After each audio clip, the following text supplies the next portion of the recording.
Merci, Monsieur le Président, de votre confiance.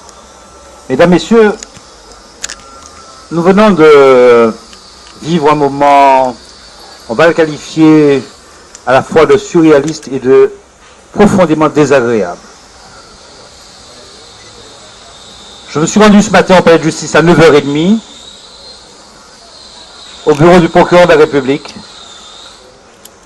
pour l'informer qu'à 10h, j'allais venir déposer une plainte avec mon client, comme m'autorise le code. Et j'ai demandé à la secrétaire du procureur de la République de l'informer de ce que nous allions venir à 10h. Vers 10h moins le quart, dans le couloir, monsieur le procureur de la République, la secrétaire du procureur de la République m'interpelle en me disant, voilà, le procureur ne vous recevra pas. Et pendant qu'elle me dit cela, je vois le procureur derrière elle. Donc je me déplace en disant, qu'est-ce qui se passe? Bonjour monsieur le procureur, pourquoi ne voulez-vous pas nous recevoir? Là, cet homme que je connais depuis longtemps maintenant se transforme dans une colère difficilement contrôlable et nous m'indiquant qu'il ne nous recevrait pas. Je lui ai dit que j'allais quand même venir avec mon client puisque j'avais une plainte à déposer. Et à 10h, je suis arrivé avec Alfred Marie-Jeanne. Nous avons été reçus par la secrétaire, nous avons déposé les plaintes en question. Et nous avons souhaité être reçus par monsieur le procureur. La porte était entrouverte. Je me suis montré en disant, monsieur le procureur, monsieur le député de la Martinique et moi-même, j'étais en robe d'avocat. Pouvons-nous être reçus par vous? Et l'homme que j'avais vu transformé en boule de nerfs a redoublé, si c'était possible. Et là, vraiment, ça va faire 30 ans que je fais ça, que je suis allé partout, j'ai vu tous les procureurs de France et de Navarre.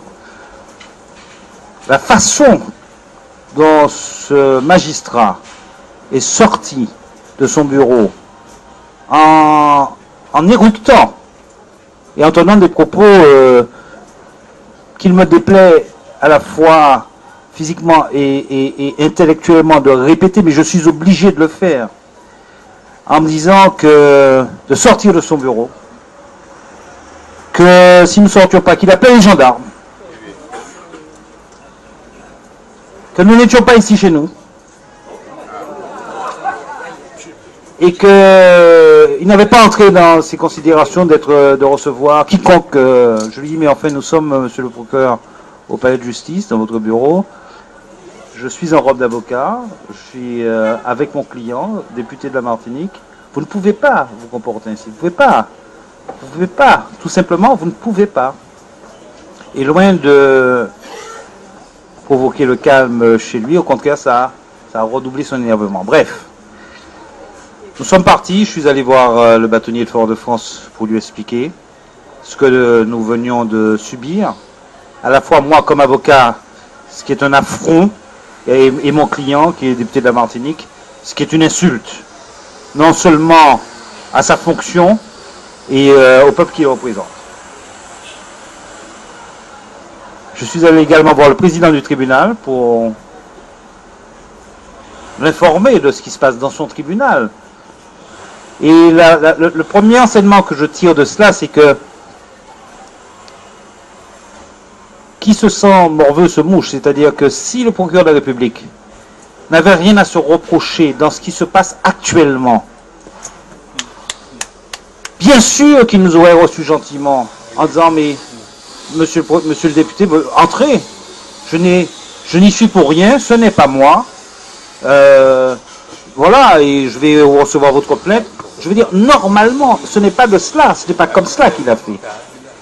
Et ça me semble signer une espèce d'aveu subliminal, parce que quand on est procureur de la République, on doit poursuivre à charge et à décharge.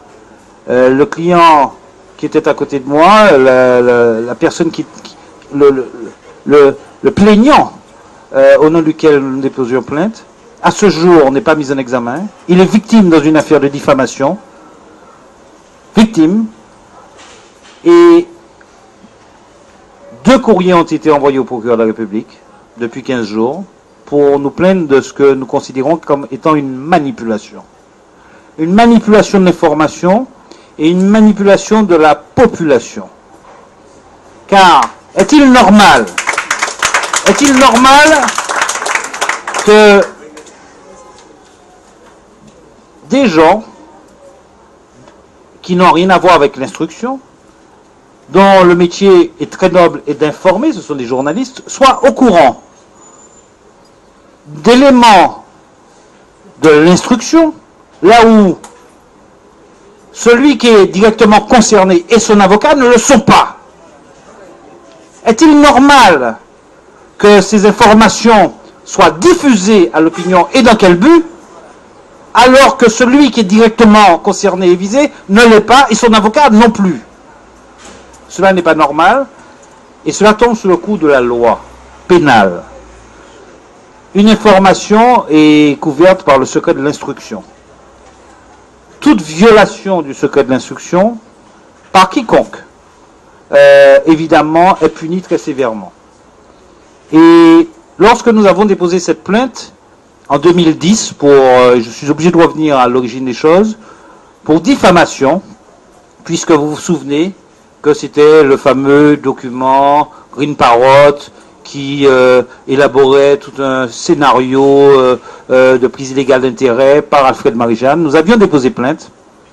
Et à compter de ce jour, janvier 2010, nous n'avons ni Alfred Marie-Jeanne ni moi-même jamais pris la parole à ce sujet. Nous ne sommes jamais intervenus.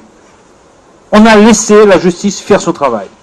Car nous ne voulions pas qu'il soit dit qu'on interférait ou qu'on voulait faire pression, car même si l'on savait qui se cachait derrière cette manipulation, on s'était dit que le parquet allait jouer le jeu et que la machine judiciaire allait découvrir ce que nous savions déjà, et ce que désormais tout le monde sait, que celui qui était à l'origine de cette diffamation, c'était Crouzol, membre du Parti progressiste martiniquais.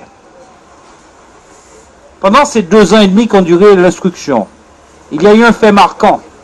C'est qu'alors que Crouzol se défend, chacun ses moyens de défense, hein, il ne s'agit pas ici de chercher intellectuellement à comprendre celui qui consiste à dire ce n'est pas moi, parce que mon ordinateur on l'a volé, parce que le juge d'instruction interroge M. Crouzol,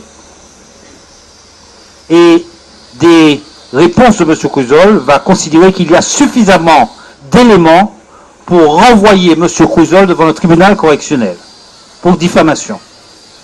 En revanche, le procureur de la République, le même qui ce matin a refusé de nous recevoir, prenait des réquisitions pour blanchir M. Crouzol en disant « M. Crouzol n'est pas coupable de fait de diffamation ». In fine, le juge d'instruction a tranché entre les arguments du procureur de la République qui disait « il n'est pas coupable » et nous qui avons alimenté la réflexion du juge d'instruction pour démontrer que M. Crouzol était bien responsable et coupable des faits de diffamation envers M. Marie-Jeanne. Pendant donc ces 2 années et demie, nous n'avons jamais pris la parole, nous ne sommes jamais intervenus. Et nous attendions la date de l'audience. Il est un principe en droit de la diffamation, c'est que il faut que tous les 3 mois il y ait un acte, sans quoi il y a prescription. Et il est évident qu'à partir du moment où nous avions l'ordonnance de renvoi devant le tribunal correctionnel, nous savions, en tant que juriste, que l'audience devant le tribunal correctionnel devait se faire dans les 3 mois. Et à ma grande surprise, et à la grande surprise du président Marie-Jeanne, des éléments sortent par le biais d'organismes de presse indiquant que le procès en diffamation allait avoir lieu le 4 mars. Mais parallèlement à cela, et c'est pour cette raison que je dis manipulation, dans le même temps que cette information sort, sortira une deuxième information qui est là au cœur même central nucléaire de la manipulation et de la, je vais dire un mot formé, vagabondagerie judiciaire, parce qu'il n'y en a pas deux. Ici, il n'y en a pas deux. C'est de laisser entendre à l'opinion que Marie-Jeanne serait mise en examen pour prise illégale d'intérêt, de façon, parce qu'il y a un but, il y a une manœuvre, il y a une stratégie à ce que et qui lui a été communiqué par le procureur, 4 mars, qu'on se retrouve avec un cousin qui disent ce n'est pas de la diffamation puisque la preuve, c'est que Marie-Jeanne a été mise en examen. Foulant ainsi un principe élémentaire de base qui est la présomption d'innocence. Présomption d'innocence qui a toujours été respectée par nous, puisque nous n'avons jamais, pendant les 2 ans et demi, alors que nous savions très bien que c'était Couzol le responsable, jamais donné le moindre élément permettant de mettre en cause le fameux principe de présomption d'innocence. Une fois qu'il est renvoyé devant le tribunal correctionnel, à ce moment-là, effectivement, nous pouvons prendre la parole, ce que nous n'avons pas fait non plus. Donc, et j'en ai fini, cette manipulation indigne qui est l'instrumentalisation par un organe de la machine judiciaire, de l'information, avec comme but d'entraver le cours normal des choses sur le plan politique, car c'est de cela dont il s'agit. C'est quelque chose d'éminemment politique, à commencer, parce que c'est daté, avec la nomination de juge d'instruction en juin 2012. Pourquoi en juin 2012? Alors que la plainte que nous avons déposée pour diffamation est de décembre 2010. Qu'est-ce qui justifie, qu'est-ce qui explique que pendant 2 ans, il n'y ait pas le moindre élément, sinon que, et c'est l'interprétation, me semble-t-il, la plus évidente, Alfred Marie-Jeanne va faire une démonstration de force politique, là où il était prévu que cet homme politique était fini parce qu'il avait perdu les régionales.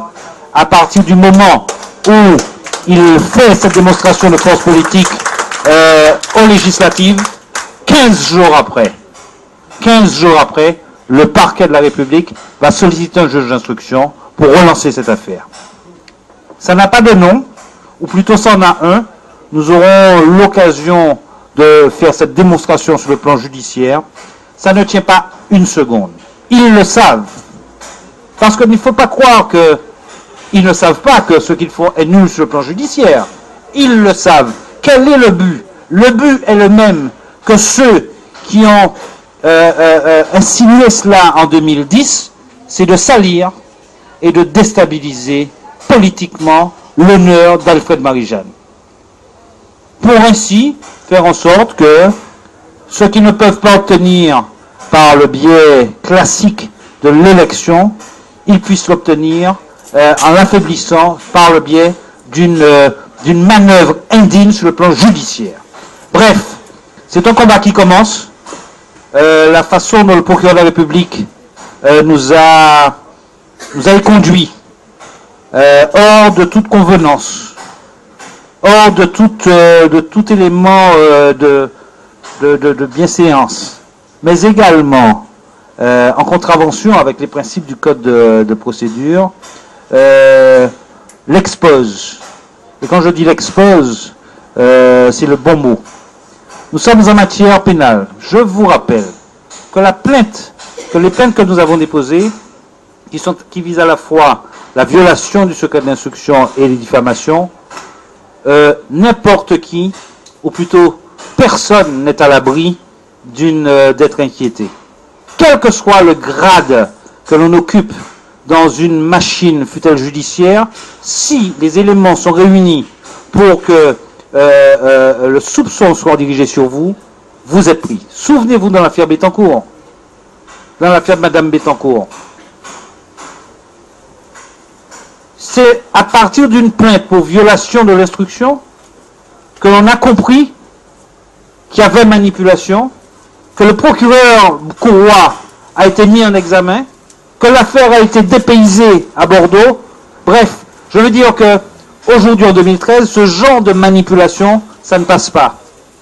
De même que l'on a su la traçabilité pour obtenir la preuve que celui qui avait le premier envoyé ce mail diffamatoire, c'est-à-dire M. Crouzol, parce qu'il y a une enquête qui démontre la traçabilité à partir de son ordinateur jusqu'à tous ceux qui l'ont reçu, de même que je dis aujourd'hui, j'affirme, qu'avec la plainte que nous avons déposée, nous saurons très exactement qui a manipulé, qui a voulu, en janvier 2013, actionner une machine infernale contre Alfred Marie-Jeanne.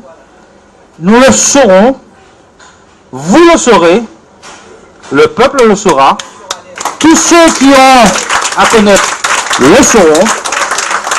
Et pour terminer, je voudrais dire que ce que j'admire le plus chez Alfred Marie-Jeanne, c'est sa sérénité. Parce que quand on est l'objet d'une